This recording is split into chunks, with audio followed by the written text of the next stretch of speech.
We are back with another Cats and Rats NHL After Dark here. I'm your host, Kirby Lupo, joined alongside my co-host and producer, Big C's Cesar Lucero, Jim Behringer without the intro because we got to get down to business right away here, and my co-host, Cody Stevens, who is just able to join us here. Appreciate having Cody here because we didn't hear from him yesterday on our live stream. Nick J. Levine is away here today. But gentlemen, let's get into our first topic here right away. Bobrovsky staying here in Florida. Thoughts, Jim? I'll throw it to you here first. Any surprise? I know you've been talking about different options and possibilities here heading up to the trade deadline. Yeah, no surprise here. I mean, let's be honest. He wasn't going anywhere. Look, I'm not going to discount anybody else's reporting, but I mean, Panthers were not shopping him. Panthers weren't going to other teams.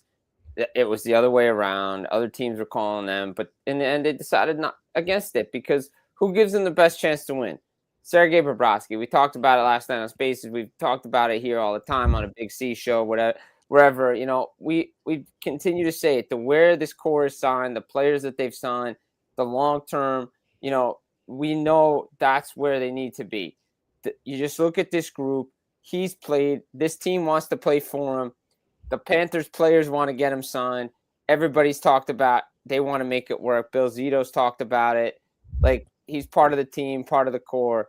He's part of that franchise lore. He's not going anywhere. It's just a matter of how much. And as I quote tweeted myself yesterday, put my article out, I said, like, look, this is where you start the negotiating process. I never believed he was going anywhere unless somebody made a ridiculous offer. Yeah. He wasn't going anywhere. It just wasn't. It was just the thing is, and a lot of the GMs said this right, and I talked to a couple last night too. A lot of smoke out there from, look, again, all these guys do as much as work as I do. Everybody does this job. It's hard. There's a lot of smoke screens out there. There was a lot of information out there. You had to get through it all. But in the end, everybody that told me that I was on the right track with the Bob stuff, it was 100%. So now question, because we all know that he wasn't on the table. Is there a chance that he possibly was and maybe they met before the trade deadline? Maybe Bob's like, you know what? I know there's rumors swirling around. I don't want to get traded. And then maybe that happened. Do you see that possibly? Because there's a lot of teams out there that are known that inquired for Bob. Yeah, I mean, like the thing is everybody wants to talk about this mid goaltending this year. There's a lot of mid defense too, right? And obviously, I reached out to somebody that I know that knows the GM of Vegas, and I said, hey, if Kelly's a little upset, I'm sorry. And you just look at the goaltending and you say, okay, if you connect teams, and I thought it would be a fit. Just hyper speculating here, but I think Bob had made it clear to management from the start of the season because it was so quiet at the beginning of the year around this. It really only picked up the last couple of weeks. Like, oh, he's in the UFA, all this stuff. Like, you didn't hear a peep out of it at the beginning of the year because he doesn't negotiate during the season. Everybody knows he takes his time. And I think he made it clear that he didn't want to stay. He said he wasn't waiving. A 16-team no-trade clause. Like, he can't go to half the league. And we knew once Nedeljkovic signed his extension, San Jose was off the market. I was never sold on Carolina because I think they like their guys and they have other needs. Montreal, is he really waving to go to Canada? Is he really waving to go to Edmonton? Like, you start going down the list of teams. If anybody was going to do it, it would have been Vegas, but they didn't want to do it. And in the end, it just made more sense to just keep them. Two things, Cody, before you jump in here. Jim, you mentioned the Adin Hill front. I said, don't help Vegas get out of that Adin Hill albatross. So I was like, I'm not sending him to Vegas and they have to find another partner or say to Florida, take on Adin Hill. I'm not taking on Adin Hill. Florida needs to look for a longer term solution than Adin Hill. And I do believe the Pierre LeBrun talk that, they were taking calls up to halfway through the trade deadline day on Friday on Bobrovsky. So I don't believe everything that there was in inquiries and that the Panthers didn't do this. Because, Cody, why wouldn't they come out a week or two ago and say, we're not moving Bob? We never really heard that.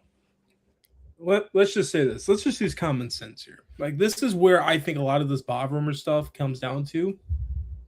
And if you know the players and the GM well enough, you understand what's happening there. one of the worst things you could do as a general manager is not listen to offers out there. And Zito is a due diligence GM. Even if he knows he doesn't have a shot at the player, he still gives him a call. Hey, what's the price on here? And see what We've happens. seen that last year with Ratnan. Look, he does it with every player. Yeah. Every player they like, it's not out of the realm that Bill Zito will do. Including his own guys like AJ Greer and, Ryan Lomberg and Ratko Gudis. Yeah, like guys that are here or not here, right? But here's the thing. But Bill Zito will not sell low on a guy unless he's doing him a favor. Right. The only guy Zito's really sold low on was Frank Vetrano in 22. That was about it. Mm-hmm. But anything else he does, what he does best by his guys. Look what he did with Jeff Petrie. He sent him to Minnesota, give him a shot at the playoffs, give him a shot at the cup. Yeah. Even though I think all of us here probably have Minnesota not even in like the top 4 cup contenders in the West. But still, he did right by Jeff Petrie and sent him to a good team over there, and hopefully they can make a run over there. But with Sergei Bobrovsky and this team was they never made sense to trade him because you don't have a concrete plan after that. It never made sense. And a lot Lights of out the door. They don't got another guy ready. Kirill Gerasimiak's 2-3 years away, if that. So, and Tarasov ain't it. No. And so, again, where were you going to move Volstad? Were you going to go after Stolars? Were you going to go after Joe Wall? What was the actual plan? And again, I'm not saying these guys are wrong. I'm just saying what I heard and what I talked to people about. I don't believe because Pierre LeBrun, look, he's good at his job. A lot of guys have been getting flack during this trade deadline season because a lot of information has been out there and everybody puts everything out there. I don't believe the part of the Panthers absolutely phone teams. I think it's the other way around.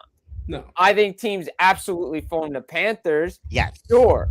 Yeah. I don't think they were actively shopping him because Bob made it clear to them during the week and leading into it, he wanted to stay and he didn't want to get traded. And like Cody's point, as a GM, you're crazy if you're not going to listen to offers. Because let's say San Jose offers you a first-round pick and a player for next year. Of course you're going to want to listen, right? Yeah, but I guarantee you Bob's 16 teams are all in the West. Yeah. I guarantee you that. So well, he wasn't like I always said, I always hear Merrick and all these guys and say, oh, San Jose is a great fit. He's going to go 3,000 miles away from his family. Yeah, I threw San Jose out there. Yeah, but no, Kirby, but I'm not taking shots at you, Kirby. No, I'm just standing on what I said. I know. A viable option. Hotter take. I understood Edmonton more than I did San Jose. I didn't understand Edmonton either because why are we going to help Edmonton? Yeah, I don't understand San Jose. That's the one. No, but again, Edmonton. So Bob's going to go from one team that's playing crappy defense to another team that plays crappy defense? Yeah, I'm not talking to them about Jari or whatever. I'm not Jari either. Yeah, but it can't be a cap dump team, Cody. We're in a cup contending window. No, it's not a cap dump. It's more of just when I think of Bob, he's a win now piece. Has to be win now. And Edmonton is trying to win now. But we're also you can't take on guys for I know, but in my head, I was never going to trade him because there's you don't have a backup plan. No. And a lot of the fan base is like, oh, we could just get Jesper Wallstedt. Jesper Wallstedt may not even be ready yet. He hasn't been a full-time starter yet. He hasn't even hit 45, 50 games yet. And when what we saw last night versus Detroit, Bob is not cooked. And I'm not going to. That was Bob sending a statement to the Panthers and to the fan base. I'm not cooked. I'm not done yet. I'm not cooked, and I think I'm also gonna say this. I do think that looked like Bob relaxed. Thank you. He was relaxed. He didn't. You took the words out of my mouth. Jim. Sorry, Big C's. I said. No. Go ahead. Are always in win now mode. But I was saying he looked relaxed. I think now that it was past the deadline, I think he knows where the negotiations are. I think he knows he's probably coming back. I think everything is okay, we're square up here. The boys, this is what I'm here for. This is my team. So and here's a great example of it. Matthew Tkachuk, Cody. He says after the game, after the win last night, he says, and I'll tell you firsthand as a teammate, there's no guy I'd rather play in front of. He's the reason why we have 2 Stanley Cup rings. He's going to have a statue one day. And this is a thing that Cody and I talk about in our post-game shows. People coming at me a lot with the Bob stuff over the last month or two, and I respect everyone's take, but I come back with what is out there for us. What do you see in Bob? Bob is not cooked. People are getting mad at me online that Bob should not be asking for $4, $5, $6 million. They're like, what do you expect him to take on this offer? And I love when Matthew Tkachuk comes out and says stuff, Cody, because remember the tweet I put out there during the 24 playoff run when he wasn't playing good in that Boston series, and Panther fans came at me. What did Matthew Tkachuk say in the Rangers series early on? I need to be better. I haven't played well. So when Matthew Tkachuk says stuff, I know the fan base listens, but I said it twice before with the Bobrovsky and that run during that year. The fact that people don't think he's worth $6 million when I'm seeing all these other goaltenders get $6 million, like I think he like a 2x6, 6.5, whatever the case may be. I'm fine with that. Look at what Jari's getting. Look at what Hill's getting. Look at what Stolar's getting as like a backup 1A1. Look what Markstrom's getting. They're the same age, and Bob's resume is infinitely better the last 3 years. All of those guys combined, he's better than Cody. Resume. Like, yeah, so like if he says, 2x6, bang, let's go. Sign it, let's move. Like, right? Yeah. Like we're talking short term here, Cody. We're not saying to pay him 8, 9, 10 million on a long term. He's not getting 8, 9, 10 million. I know. No, he's not. And here's the thing. I'm going to use the argument everyone else does when they say, "Oh, Sam Bennett deserves 8. Oh, AJ Greer deserves 3." The salary cap's going up, right? I know it's going up. You're right. No, people were always like on the Bennett side for that, but now that it comes to Bob, they're not on his side. Like, they want to squeeze Bob out. Yep. It's Caesar, I get it from the media standpoint because they would like, we don't want Bob in Florida. Let's get him out of there. Let's put him somewhere else. But guys, why are we helping that? What have I said about like the consistency of the fan base? This fan base, for some reason, always wants to consistently get 3 guys. For net. 3 of them. All the rest of them are untouchable. God forbid. But 3 guys have consistently been thrown under the bus and always said, like, oh, let's trade this guy. Barkov, Ekblad, Bob. Those are the 3. And those have been consistently the 3. Barkov, what the? You have no idea. Where have I been? You have no idea. You have no idea. Where have I been? Yeah. Jim, I have a photo of a comment on Facebook that was like 75 times saying trade Barkov or Brady. All my life, I will send it to you. That's always out there. It's always been all my life. But anyway, Bob staying in Florida. Look, he's not cooked. You need to bring in a guy to push him. That's where I'm like with you on Jesper Wallstedt, because Jesper Wallstedt will be ready in 2 years to be a full-time starter. Like, I think that's a good combination. Yeah, and he's an RFA, but if you got to pay him the $3 or $4 million, I'm doing it. I'm sorry. Well, you paid what would they pay Spencer Knight? 4.1, but that was a different story because Knight had the playoff series, and then like the whole shebang, all that. So it was kind of tough. And then that was when Bob was going to be looked to get moved back then. It was a lot of uncertainty. Yeah. But I think right now, if you ask the entire league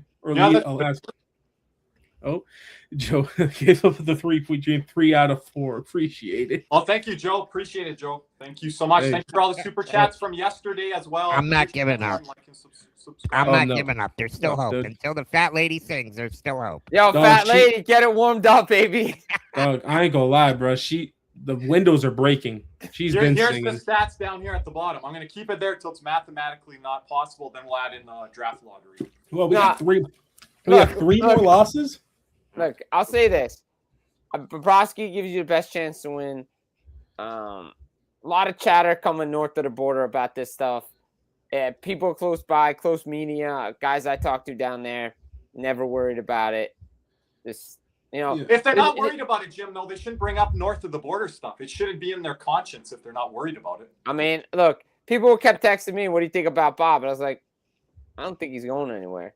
Like, I'll be honest. Like, what I think where I started, my brain started to go a little bit was like when Carlson got moved. I was like, all right, there's this could be a different headline. Like this could, all right, there's a chance. Like, there's a chance. Like, oh yeah, that happened at 1 a.m. That was crazy. Right. Like, I was like, all right, there's a chance, maybe, okay. But then I texted a couple of people that are like, I wouldn't worry too much about it. I put it at a 5 to 15% chance. I don't worry about things if they're a 5 to 15%. But here's the thing about and this is the last thing on Zito real quick. Ever since the Matthew Tkachuk deal, there have been very few times the rumored thing the Panthers are gonna do they ever do. No. Like, it's very rare. Like, the only time I think that was like spot on was Elliot Friedman with Seth Jones. Friedman was on that for like a month, and then it happened. Yeah, and I think these guys, just to wrap a little bit here on this, we're going to move on here in a second. Insiders, maybe they didn't have a good day yesterday in Elliot Friedman. I saw those tweets out there, but I still think they do good work, and I trust the top insider guys. And you're not going to get everything right either. And a lot of that noise was out there, but the organization could come out and say, we're not moving Bob too. You have the option to do that instead of letting that noise manifest. And that might have came from Bob's camp a bit as well too. So. Well, I really think most of it did come from Bob's camp. I know because I reported earlier in the week, a lot of guys that covered his team heard the same thing. Didn't want to go anywhere, wasn't going to leave, and he just knew he was going to take a lesser extension, less money. But guys, want to move on here now? We'll go to Nazem Kadri here, back in Colorado. Wow. I can't believe y'all guys. I didn't know this till after. Y'all can't end the live stream until there says there's no more moves left today. Well, they wanted to leave. I mean, God, who's they?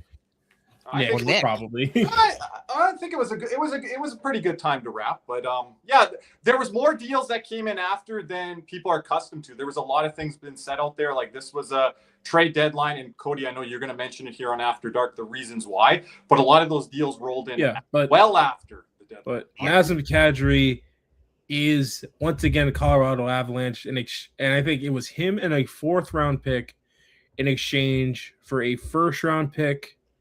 Victor Olofsson, I believe, and then some other cannon fodder. I think Caesar has it there. We can share it there. And then Kadri is 20% retained. Mm-hmm. So, Jim, what were your thoughts here? I thought Colorado was always a front runner for Kadri. Always. We didn't call them the winners, which we're going to get into here in a little bit, because we did not see this Kadri move come in. But they got the Nicholas Waugh deal done from Toronto because they didn't think they were going to potentially get this done, and then they get both centers. Now they're 5 centers deep at least. I mean, I'm going to say this. When it's obvious, it's obvious. Once they made the move to send Samuel Girard to Pittsburgh for Brett Kulak, that kind of told me that they were trying to go get Nazem Kadri back. I think the issue became how much the Flames wanted to retain. Right, we always the thing was Flames didn't want to retain, and it had to be a package they couldn't refuse, and it's a good package. They got a really good package.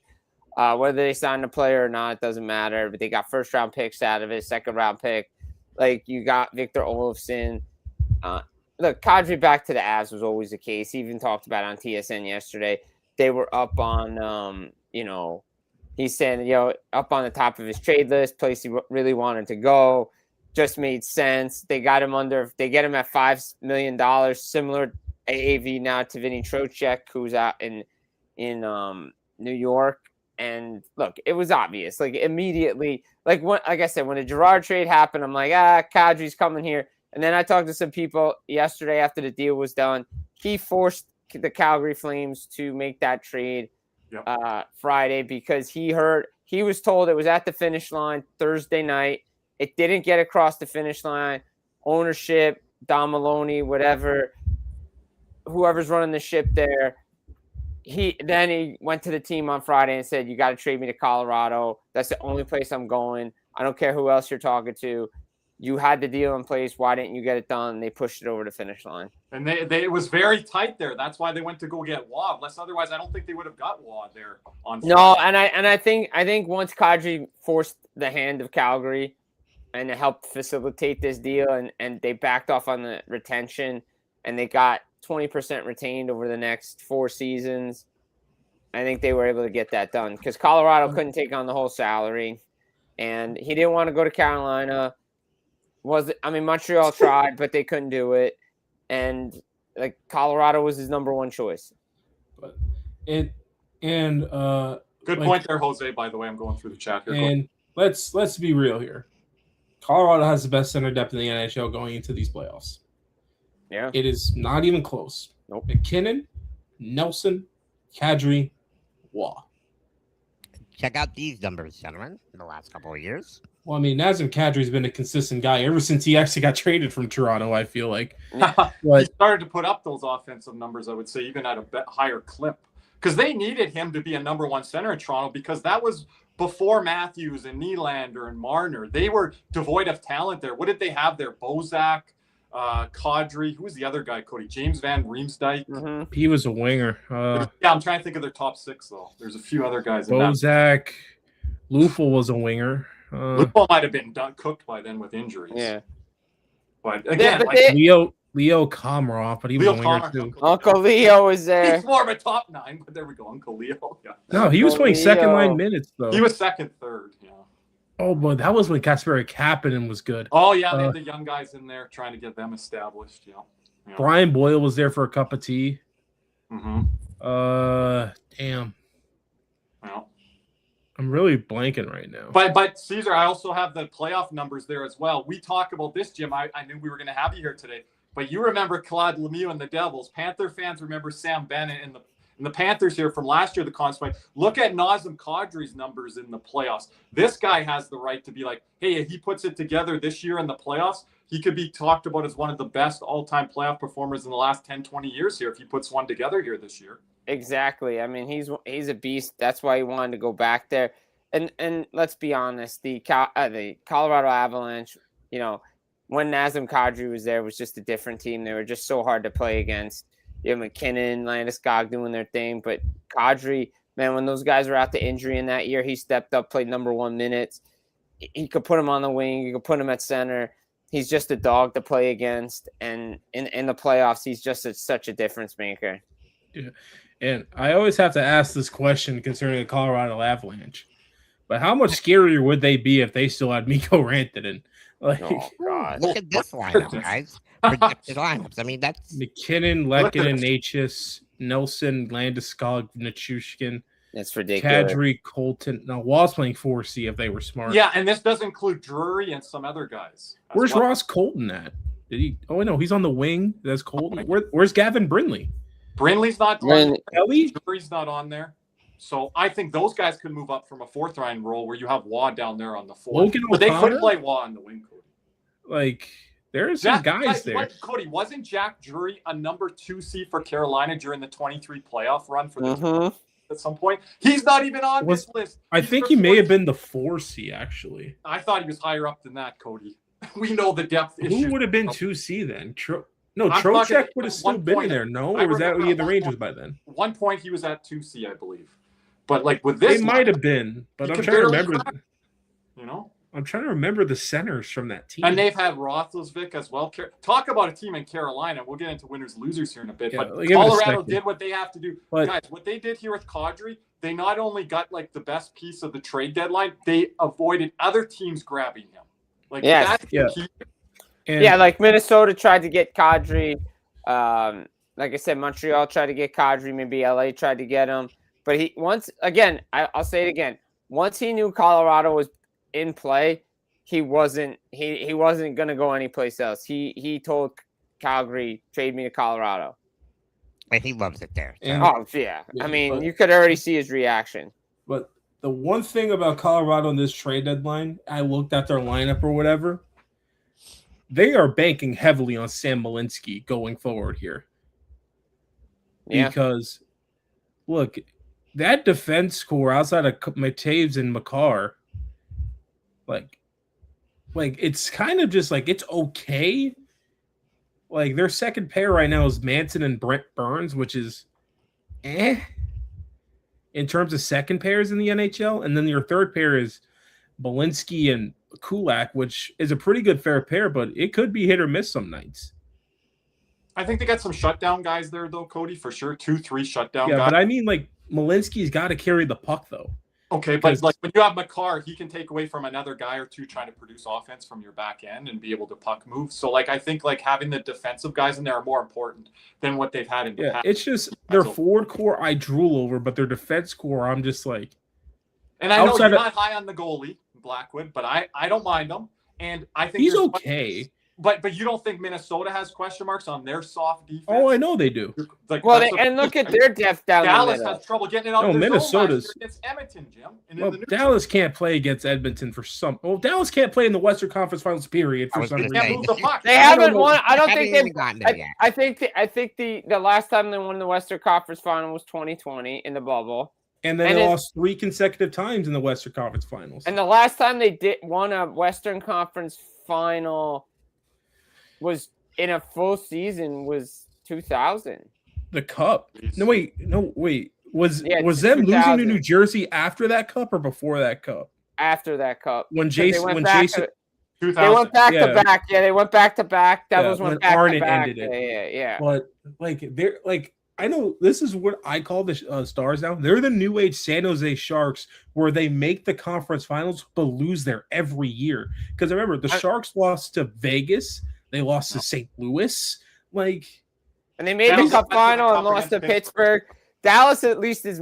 I mean, they made the cup final in the bubble, but you know, but That's it's an but you got to get over the hump somewhat. I mean, Stuart Skinner shut him out back-to-back games. Yeah, no one saw that coming. I mean, look again. I'll say it: when the defense for a team is playing well, it helps the goaltender because then the goaltender can focus on stopping the puck. Yeah. Or We have a Panther question here before we do move on from Kadri. If you guys have anything else from Rock and Roll for you here, Jim. Thoughts on AJ Greer? He did not get moved at the deadline. What are your thoughts on him extending with Florida? Yeah, I'd give it a high percentage. I think he's going to stay there. I think Zito likes him. Maurice loves him. From all indication, he loves him. So I would think they're going to get something done. You know, maybe 1-2 year deal. Something. So I mean, he'll get a pay raise of what he's getting now, but it'll be enough for them to make cap moves, and he'll be fine. Yeah, I think he's probably going to be right around 1.5. That's what I was thinking. That's what I was. The number I was throwing in my head. That's a bargain if he's taking that. No, I mean, because you got to look at Zito's like history here, and the reason I thought he was going to get traded, Zito does not like paying his fourth liners more than $2 million. Hell, he doesn't like him paying over $1 million. Let's be damn honest here. Like, look, the only guy on the fourth line that Zito has signed for at least $1 million was Kevin Stenlund. Like that's it. And he didn't bring him back on a deal. Lorentz was making the minimum. Freaking Green making 900,000. I think on a 2-year deal at 1.5, I think that'd be fair. Is Greer leaving money on the table then? Because I think he can get upwards. I think he's leaving plenty of money on the table. Look, I think they want to keep him. There's a reason because Zito said there was offers for him and they didn't pull the trigger. So, but I think Zito wants to keep everyone that he brings in because most of them are good. 80-85% of the guys. And if you listen to Zito yesterday on his thing, he basically is like, yeah, it's just one of those years, and I believe in this group. This group is owed another shot at this thing. Yeah. Like that's the way I took it. Yeah, and here's the thing. I think he just has to get another 4C. And I'm just going to plant my flag in the ground now before anyone calls his name out. He may get re-signed. I don't know, but he's a free agent as right now. I'm on team Scott Lawton. Let's go. Scott Lawton to the Panthers. I'm on that train now. I mean, that's not a bad 4C. And look, speaking of Greer. It's Panther style. Greer will be at Caneswear tomorrow. A little bit of adjustment. It was supposed to be Sandusville Manis, but we all know he went down to the AHL. So he will be replaced by AJ Greer. So if you guys in the chat here in South Florida want to meet AJ Greer, he will be at Caneswear tomorrow from 4 p.m. to 5:30 p.m. I will be there as well.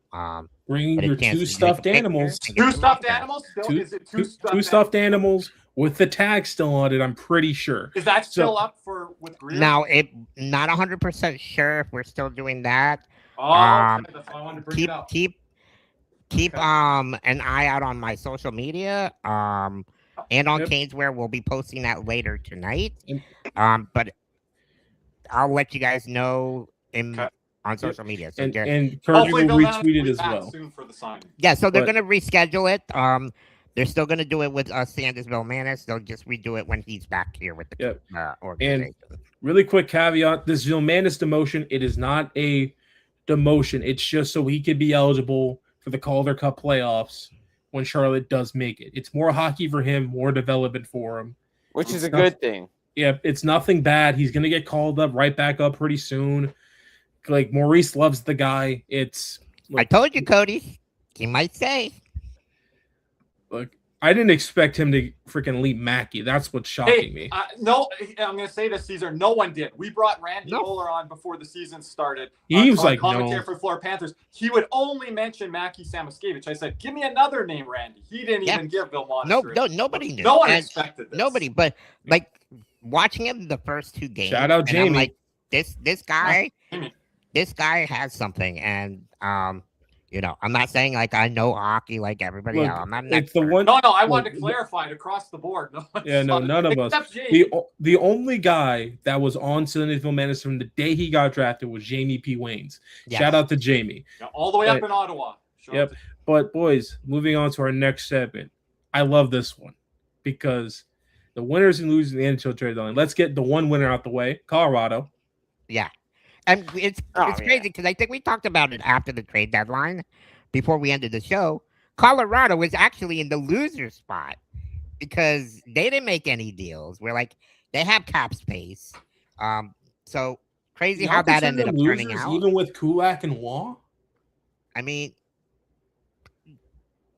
I don't know if I would have put him in a loser category. I don't know if I would have put him in the winners category. so maybe like More like not enough. I would have put him in the not enough category because look, from the guys I had spoken with that are in Denver, they always had said they needed a 4th line center, and that's what they were looking for in depth on D.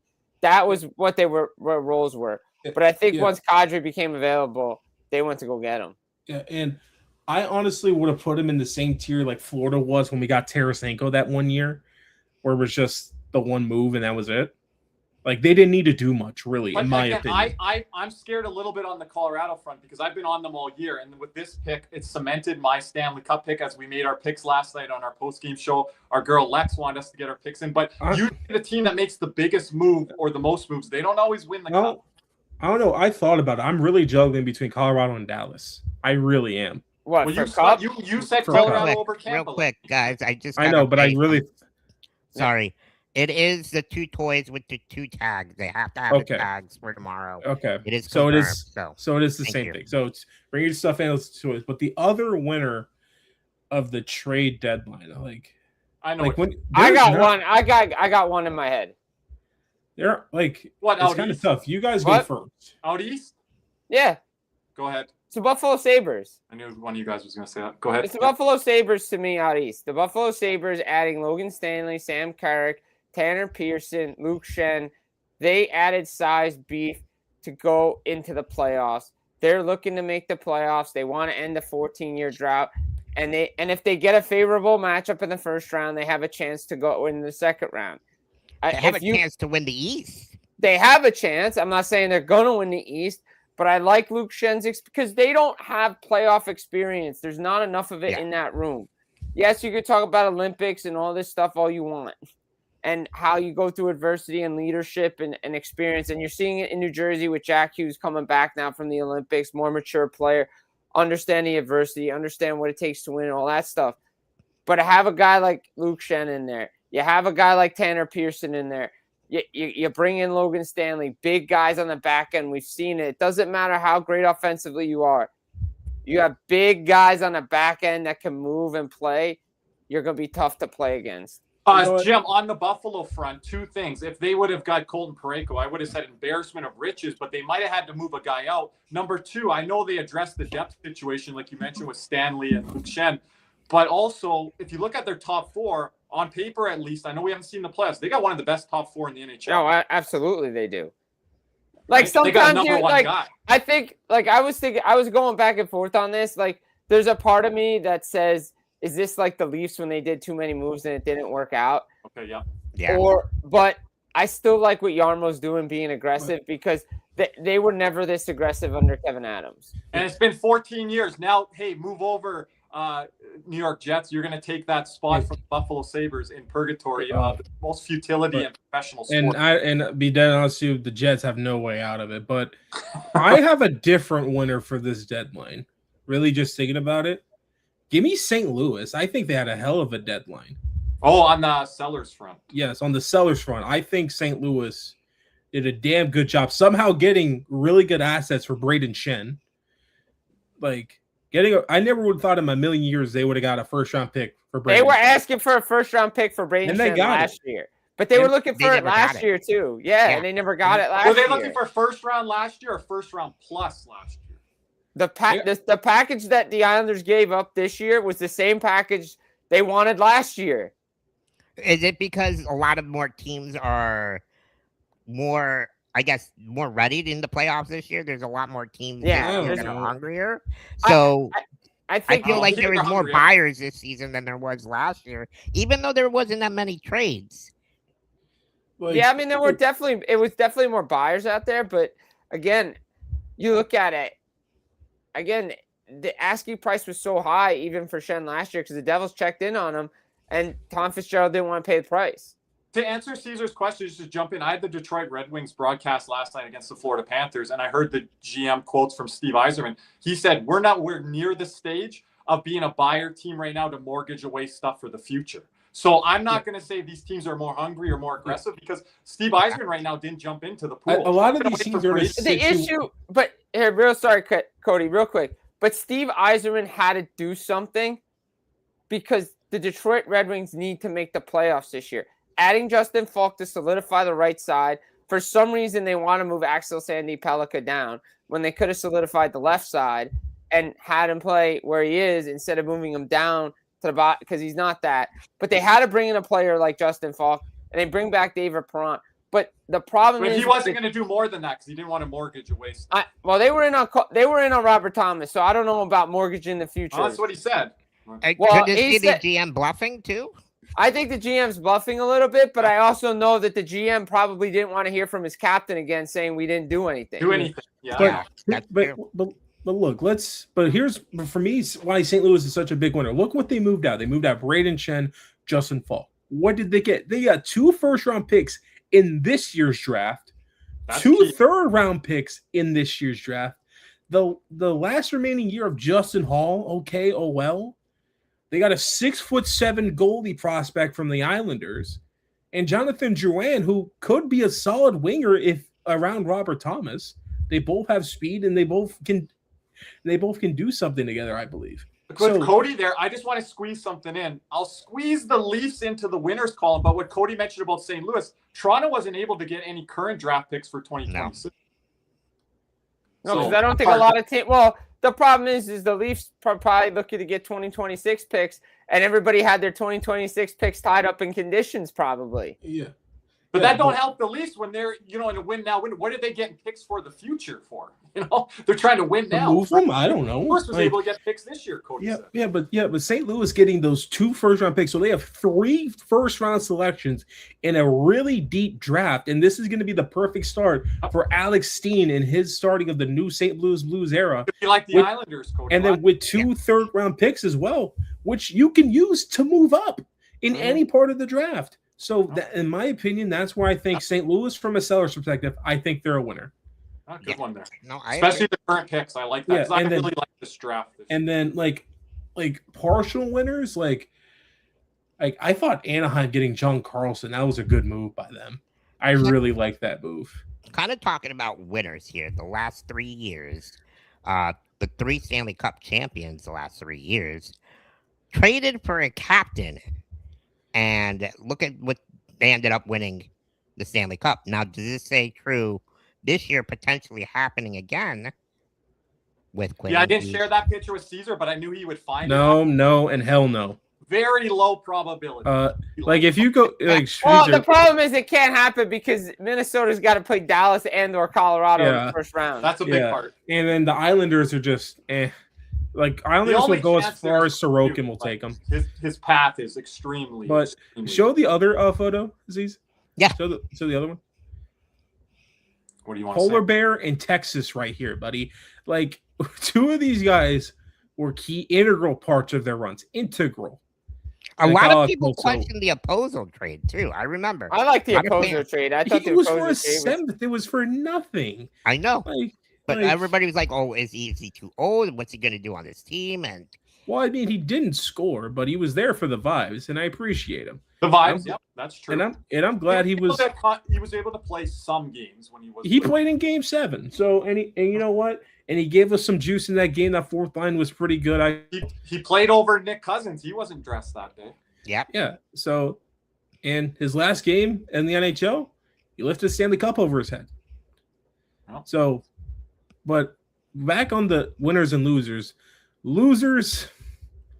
Carolina. That's freaking Where's the Ginger. trash can? Where's that FSU trash can? It hasn't made an appearance in a bit, but Oh no, Cody. I don't know if you heard the clip today, but a Carolina content creator said in the 23 playoff round, Carolina outplayed Florida by 85%. And you lost it 4 games. Yes. 85%. yeah, okay, buddy. Okay. Like One of the games they had 0 high danger scoring chances, I believe. That was game 3 of that series. 85% of it, right? That was his number. Yep. You scored 3 goals in 3 games. He did say they played better in that series than last year, regardless of winning one game. Oh, we ran him though. That wasn't a series. Like That was a I beating. enjoyed that series though. I really enjoyed. I enjoyed the hell. That's my favorite playoff series ever. We beat I I agree with Cody. we beat the piss out of them. Like It was great. like just like it was a daddy's home type of beat. They said like, if not for Sergei Bobrovsky, that would have been a different series. buddy, Now, you want to know Bob what was the great, difference? but- You want to know what the difference in the series was, and it's going to be in the difference in every series you guys losing. You guys don't have the better players. Never. They said they're not doing enough for Aho. They think Aho is one of those. I mean, if the way Tulski has been operating the last couple of years, if he thinks the market's too high and the prices are too high, that maybe the prices are too high because he usually goes after something at the deadline, and he didn't do it, and he just didn't want to make a trade to make a trade. Like, but they needed a second. He's let Rantanen go. What did they do with the freaking picks they got for Rantanen? They haven't done anything with them, no? No, Oh, DeAndre Miller? Come on. like I think, but the thing is with Getzel, I think if he didn't focus on anything else, I think Getzel might have stayed.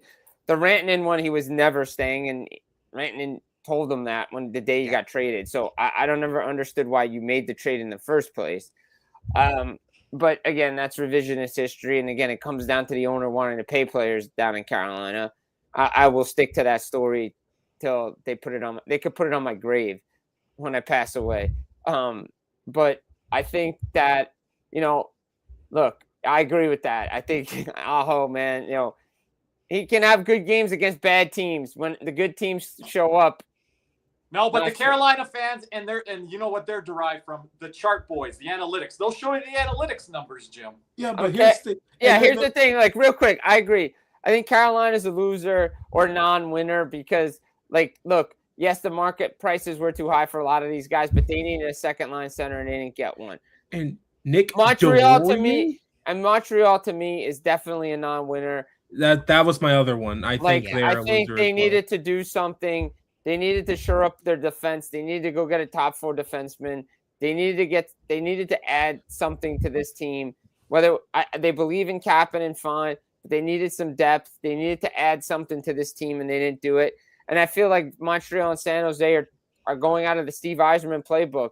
I don't we're not ready to be here yet, and this and that. And the fact that Steve Yzerman said that just shows to me that I don't think he has any confidence in the team. He doesn't have any confidence in the team. But the problem is it's a deeper issue in Detroit because Dylan Larkin called him out. He didn't like being called out by the captain of the team. The captain wanted moves done. But Yzerman's like, well, how come the players didn't do it like we saw in Montreal when Suzuki took over? What, you needed something in the arm. But the people in Detroit, the players do not want to fall into this Buffalo cycle of missing playoffs for 10 years. That's not a good look for an original 6 franchise. Yeah, and the thing is with Montreal, and I'm gonna wonder this about Ken Hughes. And I think they tried to make something happen, but it didn't materialize, obviously. Yeah, he said he was shooting for something big and he just couldn't get across the line. But is he going to be afraid to move some of these prospects that he's drafted? Yes, I think. Look, I think that's a key to not getting over that hump is when you have all these prospects to not move them. Well, I think there's a lot of history here with Montreal not moving guys. Like, let's be honest. You saw what happened with Sergachev, McDonough. Kind of seeing it with Mayu. Yeah. Like, I think they're kind of a little bit afraid if they move this guy, They're going to be like they're going to be something. They're going to be great. The issue is I think the Robert Thomas deal, when you move a guy like Owen Beck or you move a guy there in Reinbacher and or Michael Hage to get a Thompson to solidify you down the middle. If Michael Hage is going to be Robert Thomas, you make the trade. I'm sorry, you do. Listen, and Kirby always says this question all the time. Do you want to win? Do you? You got to grow some balls in order to win. Yeah. And some teams might have passed on that opportunity this spring where Montreal is going to have a shot at definitely moving forward. They're going to have multiple cracks at this, but you got to be aggressive at some point. Before I go, gentlemen, I wanted to take a look at this. Here are the Stanley Cup playoffs as of today. That East is atrocious. As of post-trade deadline. Post-trade deadline. If Tampa doesn't make the Cup final, what a failure. Oh, 100%. What a failure. They've lost what, 4 or 5 in a row? They're just what the no doctor way in ordered. hell they lose. Like, no way. Yeah. Look, I think they got what the doctor ordered. Which is the Panthers not being in there. And again, I just want to besides that, and they're playing the Leafs right now. So Jim, just to jump in, this path here is how it would look for the first 2 rounds. So if you guys look at this on your screen, this is how it would look. You would play the winner of the bracket below you. I mean, I don't know if Colorado wants to play Seattle in the first round. Yeah. I don't think Vegas wants to play Seattle in the first round. I don't know if Vegas wants to play Utah in the first round. I was going to say, the one matchup I'm looking at, Utah could be very sneaky good here. Utah could give Colorado a scare. I'm looking right at one matchup right here. Anaheim, Edmonton. That would be a fun matchup. That would be Quinn at Lip, least 6 games, maybe. That would be a fun matchup. That they play, you know, the Panthers kind of sort of system. I mean, but look at this. Both of these teams. No, Caesar. Both of these teams are running gun. Anaheim could beat Edmonton 6-5. And Anaheim's got look. They came back and beat Montreal the other night 6-5 in a shootout, and they were down 5-4. They still have to clean things up defensively. Yeah, but Anaheim has the better goalie. That way, Cody. Yeah, but the thing is, they don't defend. And here's the thing. And speaking of our trade deadline losers, that Boston would be the worst matchup for Carolina to start out. The worst. Yeah. Really? Because with Malkin being suspended for 5 games, how much trouble are they in too? I don't know. We'll see. I think they won tonight. Columbus could jump up on Pittsburgh here. Yeah. Like Columbus is just a point out of the playoffs right now. 2 or 3 points out of the playoffs. 2 or 3, I think. Yeah. Let's see. Columbus is tied 2-2 with the Mammoth right now going into the 3rd period. That's a big game there. That's a huge Habs and Kings are tied 2-2 going into the 3rd period. New Jersey and Boston won today, right? Yep. Yeah. Buffalo beat Nashville. I'm telling you guys, they could end up being in the number 1 in the East. That'd be hilarious, honestly. But either way, I just realized the Panthers don't play for 3 days, so. Yep, we got to get some content in with our members only stream coming up, and as well, we're gonna be probably having a podcast episode coming up here soon. Yep, but anyway, I guess C's we have big C's. Jim, gentlemen, it's been a pleasure. C's, awesome. What a week! Thanks everybody in the chat for joining us on the trade deadline. Yep. Jim, thanks for always coming on my show as well, and for coming on here and giving us your awesome knowledge. Yep. Oh, always, guys. I love it. Next up, free agency. Yep. Yes. Yep. And Jim, you signing off here as well? Oh, no, I can stay for like another 10, 15 we'll minutes. continue on the winners. All right, bet. Yeah. All right, but as we say goodbye to our boy, Big C's. I hope to see everybody at Caneswear. Be there. Bring your 2 stuffed animals with the tag zone. Let's hear a word from our sponsor, Caneswear. Panthers fever is here. Are you geared up? Caneswear in Davie is the place for all your Florida Panthers needs. They have the latest gear for our favorite NHL team. jerseys, polos, t-shirts, hoodies, hats, and more. Caneswear has you covered. Stop by their store in Davie or at pantherswear.com.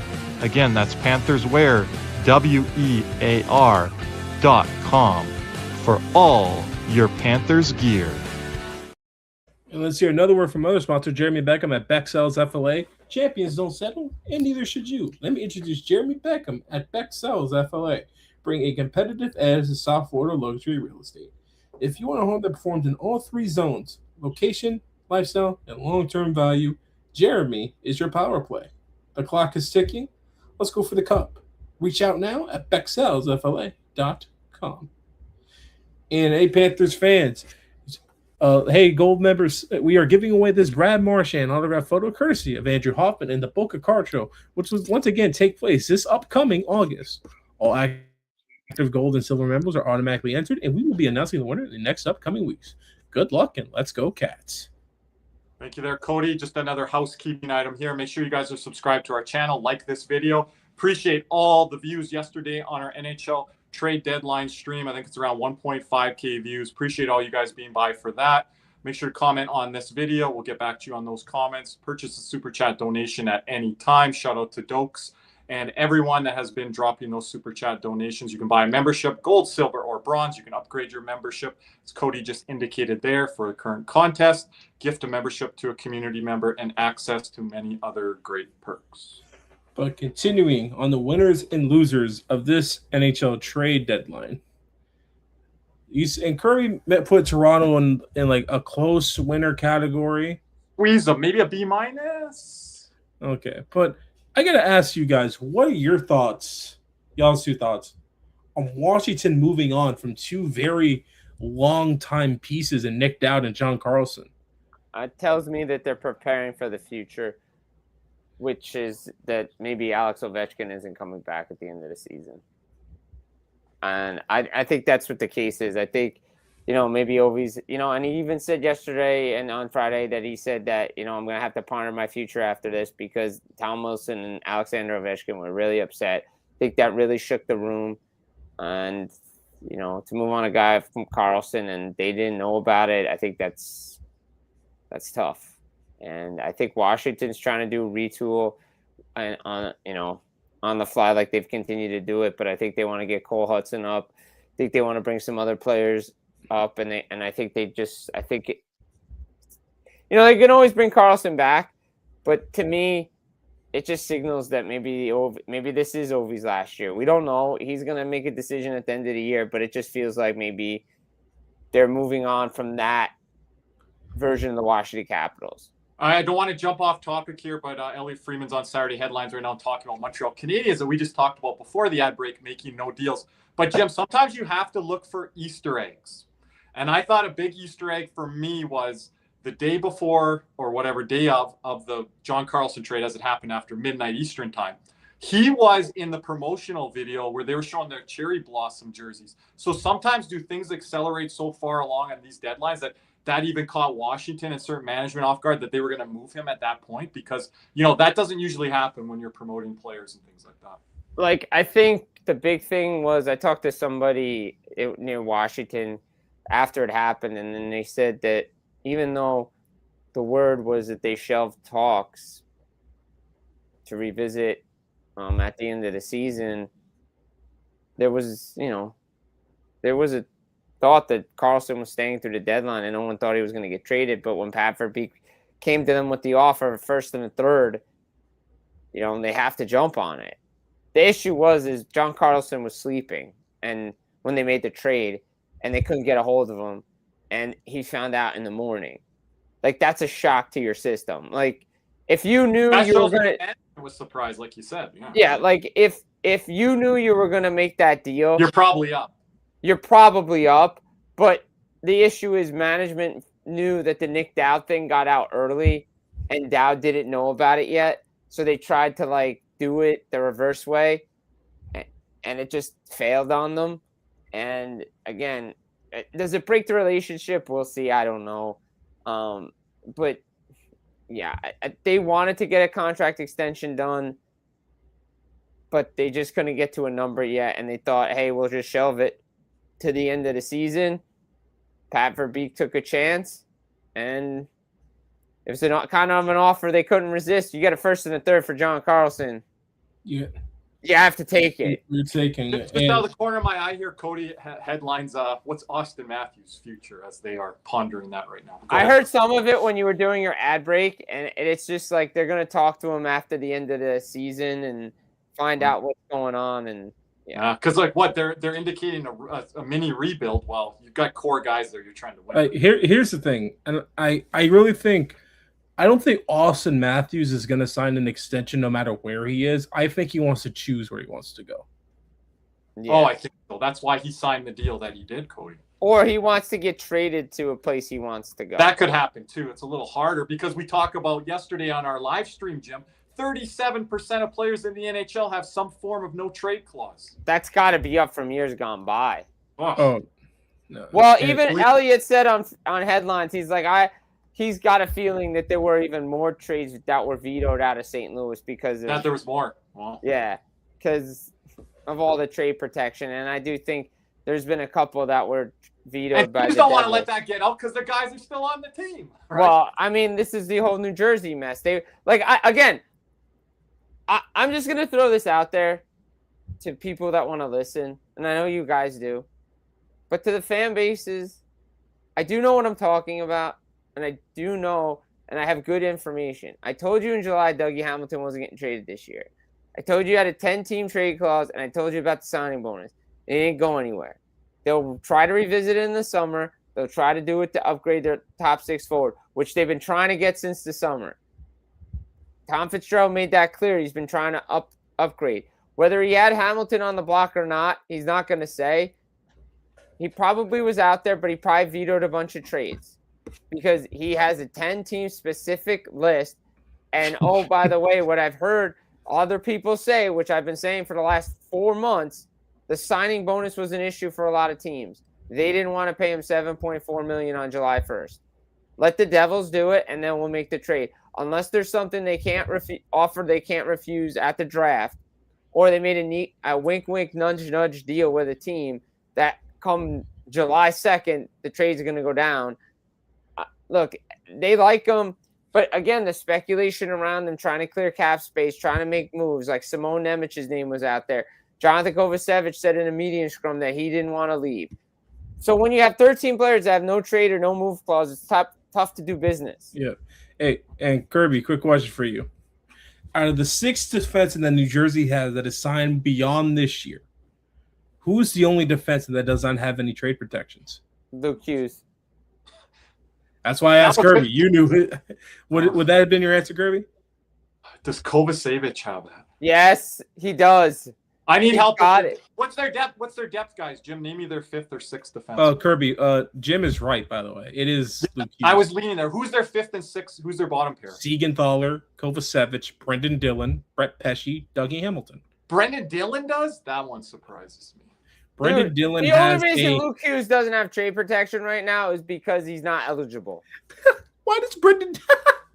That would have been what. That would have been a guy that I would have leaned to on that list, but I might have went Dillon over Hughes. Kirby, you may walk out when I tell you this. Brendan Dillon has a full no trade. Oh my God. but I guarantee you, I think he does willing some to, goofy things out on the ice. He reminds me of Jason Demers. I think he'd be willing to go to certain places. Does he remind you of Jason Demers? You remember that guy? A little bit. But he's tougher, but he's a little goofy out there on the ice. No, you know who he reminds me of? You know who Brendan Dillon reminds me of? Chris Russell. Like, it's just like, that's who he reminds me of. That nails? You think he's that hard? Look, Dylan's a tough dude out there. Dylan is good for this. Chris Russell would eat pucks for breakfast, though. Dylan's good for this room. I don't think he would go anywhere. I think Siegenthaler, if there's a guy, Siegenthaler and/or Hamilton would be guys. I've been trying to ship off Siegenthaler and Hamilton for your team that you covered, Jim, for years. Even Kirby, even the backup goalie has a no trade. Wow. Oh, Allen. Well, they got This was a question we had last night in our post-game Spaces show. Do some of these guys? I think it was Carly that asked this. Was a good question. Some of these guys get lesser AAV on their deal because they get this trade. Yes. Yes. There we go. I'll tell her that one. I'd rather pay them more AAV, to be dead honest with you. Yes, it's because they get less AAV. So they compromise on the AAV and they get the trade protection. So Jake Allen is a perfect example of that? I wouldn't say perfect example of that. I think he's a backup goalie making a 1.5 million or something like 1.8 Oh, I million. thought it was a bit more than that. No. Like you go to I think. But he would have got, what would Allen have got? 3.25? He left a lot of money on the table. Yeah. Yeah. So I guarantee you Edmonton who are would have other examples? I guarantee you Edmonton would have thrown $5 million at him. What happened? Yeah. Kirby? No, I say who are other examples, guys, of that? Of That would have left money on the table because they got a trade clause from their team they stayed with. Pierre-Luc Kovacevic. Dubois? Pierre-Luc Dubois. Who did you say? Kovacevic? Kovacevic. Okay. Yeah, Dubois is a full NMC. Kovacevic didn't do himself any favors, though. He played good at the start of the season, or was it last year or whatever, or 2 years ago, and then he got Last the deal. year. Last year he got hurt in the playoffs and he hasn't been the same since. But he got that deal, wasn't it 1 week into the season after coming No, back? he got the deal at the trade deadline last year. Trade deadline, okay. Probably Riley Smith. Riley Smith's one. Okay. Aiden Hill. Aiden Hill's definitely one. Oh, he could have, you're saying he left money on the table? Wait, maybe Oh, I'd be like, you're not getting the clause and you're not getting JT Miller, JT? Okay. Vladislav Gavrikov. Oh, I definitely know. You're two naming guys. high-level guys. I think there's two guys I know that left money on the table that could have gotten more money if they decided to leave. Like, okay, guys, I'm talking about guys that are like from the 3 million to 5.5. That you're wondering, why does this guy have a trade clause? Ross You Colton, mean like Arturi Lehkonen, Yeah, like Logan O'Connor. What? Colton? What's that? Eric Holla. Eric Holla has one. Oh, okay. I think Eric Holla has one. Okay. Marcus Foligno. Marcus Foligno has one? He has a full NMC. Jason Dickinson had one. Matt Zuccarello. Oh, just give a fourth line, third line specialist these no trade. Oh, clauses. Kyle Palmieri. Well, Palmieri's not. Okay, can we get off Dale Talon a little bit? Anthony Probably not. Duclair. Dude, that one is that's a Lou Lamoriello special right there. Dave Bolin was called out for getting paid plus a trade clause, I believe. Freddie Gaudreau. Jordan Eberle. Jordan Eberle. I get the Jordan Eberle one because he doesn't want to captain. leave Seattle. He doesn't want to leave Seattle. So But Freddie Gaudreau, okay. Let's see here. Patrick Kane. that makes He sense. took that to go to Detroit. Yeah, he took that to go to Detroit. Yeah. And speaking of Detroit, real quick, I gotta go back to this for a minute. Andrew Mangiapane. That one. That's a problem, right? That's a problem. I gotta say this in Detroit. Look, I know I get rag on Steve Yzerman and the Detroit Red Wings a lot, but this is a crucial year for this team. They need to make the playoffs. They needed to do something. I think people were expecting the Detroit Red Wings to do something. I know the way Steve Yzerman is talking, it's like, I don't think my team's ready to compete, but they were ready to compete last year. They've been in the playoff mix. Like, you had to do something to show the room at least you did something, because they were expecting you to do something. And if you didn't do something again, like, people are going to start questioning you as a manager in there. And again, I say it again, Dylan Larkin called them out. Everybody can say whatever about it. These legend players, whether they like it or not, most of them don't like to be called out. He's like, I'm Steve Yzerman. Everybody's got to respect me for what I did for this organization. You did it as a player. Like, I understand there's going to be. Detroit took a big step this year. They took a big step last year. They should have been in the playoffs last year. It was the year before. It was the year before last year. But they had a chance to be in the playoffs last year, and they didn't do anything. Oh, they didn't. And, but this year. And Yzerman says, well, we're still going through this rebuild and all this stuff, and there's going to be a lot of pain. Yeah, the pain came. You got Raymond. You got Sider. You got Axel Sandy Pellica. You have depth in your system now. You have all these prospects and picks. Philip Zadina. Oh, wait. But you have players that you could have moved to get. Yeah. When's Sebastian Costa coming or whatever? You have Kosa. You have Trey Augustine. You have all these guys. Like, I understand you made the summer move for Gibson, and it looks really good. But they needed to do something. They did it. You have assets to trade, like you're saying. Yeah, like I said. And if Yzerman doesn't believe in it, do you go get a better aggressive GM? This would be tough. How they're kind of. I feel they're starting to turn the corner. Look, this is the same issue that was arriving in Tampa before Julien Brisebois got there. You know? Yeah, but by the way, I found another random guy that had an NMC, and it's low-key kind of funny. Tanner Jeannot. Oh, he's been paid. Yes. Over and over. Jim, go ahead and say it. Just say it. Does Delorier have one as well? I think Nick Delorier. I don't think Nick Delorier had no one. way he has fits one. into this group here. No, he doesn't. William Carrier has a full NMC? Yeah, well, William Carrier is the Stanley Cup champion, so. The worst guy on the fourth line, but yeah. Taylor Hall has a full NMC? Taylor Hall, yeah. I mean, the only dude on Carolina that doesn't have any trade protections right now that's worth the damn Jarvis. It's Seth Jarvis. Yep. But a guy like Taylor Hall, I call him a bit of a silver spoon player. He's always going to ask for one throughout his career because he's like, I'm a first overall pick. I've always had this. Like, this is what I want. But some of these didn't have guys one in New Jersey. He didn't have one? No. He got traded from Edmonton to New Jersey for Adam Larson and then got traded to Arizona.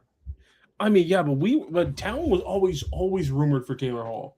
That was always one guy that the Panthers were always rumored around, but he never picked us. I did not want him for the room alone. Because I remember. I think Boston's been his only really fit that I think he's like. I know what he did in New Jersey that one year. GM, if Florida would have taken that playoff spot, New Jersey wouldn't have had it, and Florida would have given Tampa a better run than New Jersey. Yeah, that frustrating. Freaking Keith Kincaid, man. That's my boy right there. Now he's just commenting on Instagram posts. Mr. Party Book guy. Yeah, that's my boy. Don't say anything bad about him.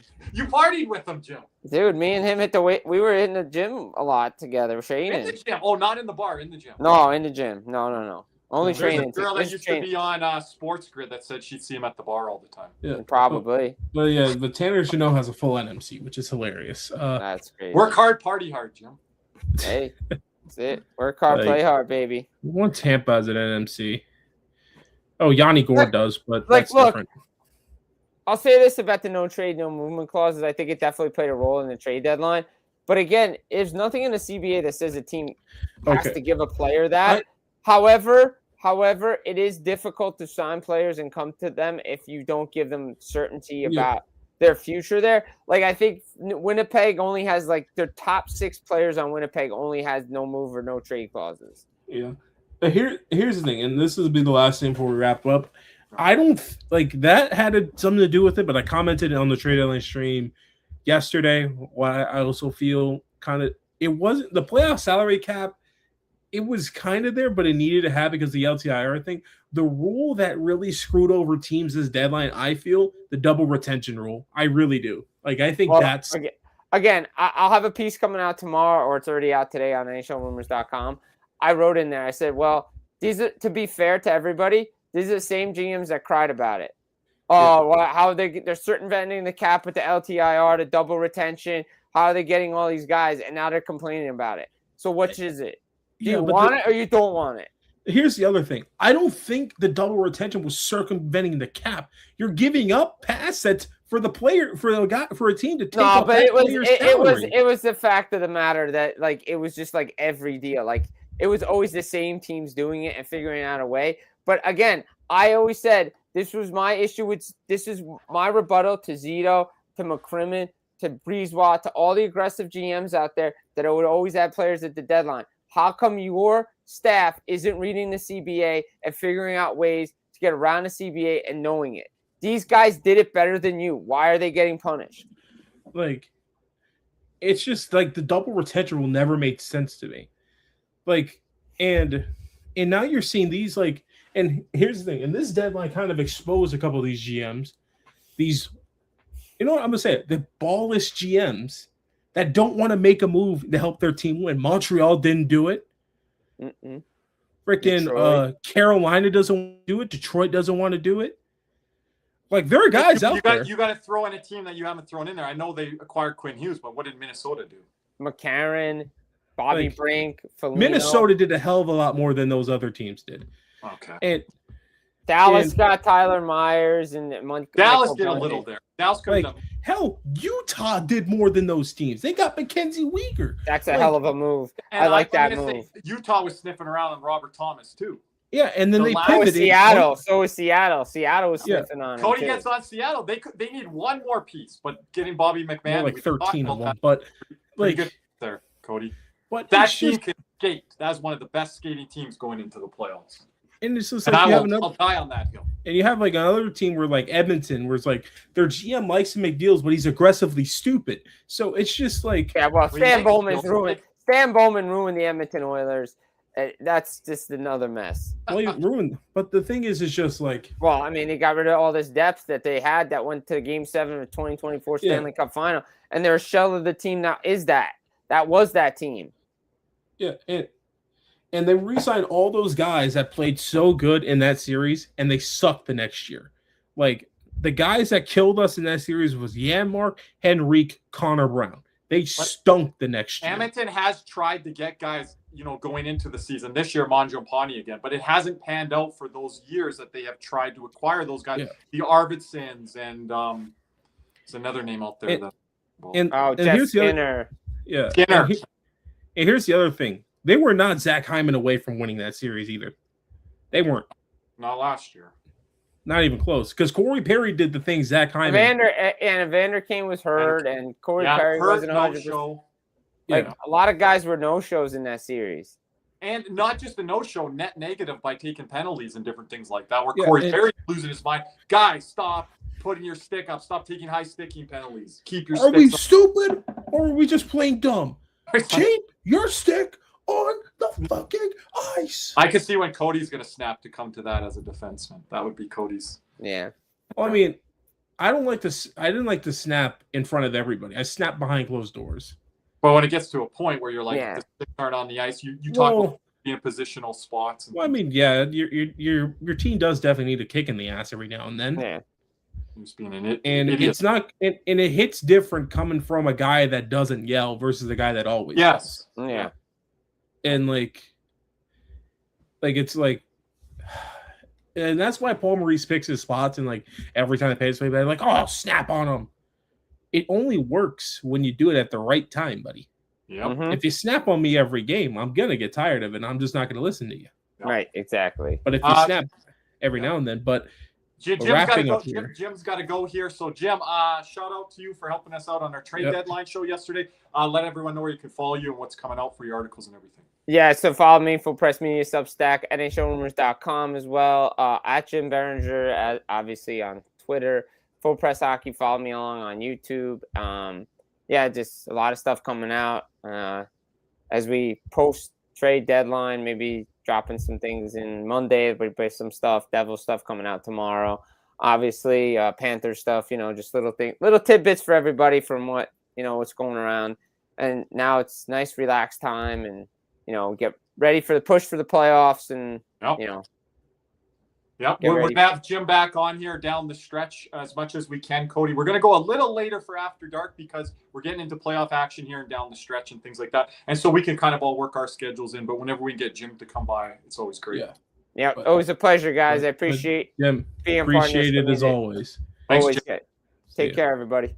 Take care. So, but Jim, I mean, wrapping up here, that's I'm Kirby, but yeah, go ahead. But- Wrapping up. I don't got much else, Cody. Anything else that you want? no. We probably gonna record a new podcast coming up pretty soon. Yeah, we have to. Members only stream Monday night, so be there for that. Yep. I'm going to have our guy Jeremy Beckham, maybe some others drop by for that.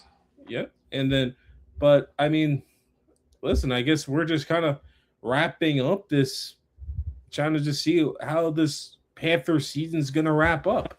I don't know if I can really give Bill Zito a grade here for the trade deadline, just like in 22-23 when he didn't do much there and the Panthers went on their miracle run. But going to see if he's keeping the band back together here and bringing Yeah, back. but it's a bit more understandable why he stood pat this time than he did maybe back then. Yeah, I feel that. And he sold the one guy that needed to be sold or whatever, and Jeff Petrie got something back for him. And if Minnesota wins 2 rounds, he plays half the games. It's a 5th round pick. So I mean, and to lose one of Greer, Bobrovsky probably won't be both, I'll say, but it could be. But say you lose one of them for no assets back, well, then it is what it is, I guess. You made your call at the deadline to not move on from them. Yeah, so. but No. I mean, just like not much really Zito can really do. He listened to the offers, didn't like any of them, and so It would be great to hear what they were, but I'm pretty sure it may have been like 3rd round picks, 4th round picks, maybe for Greer.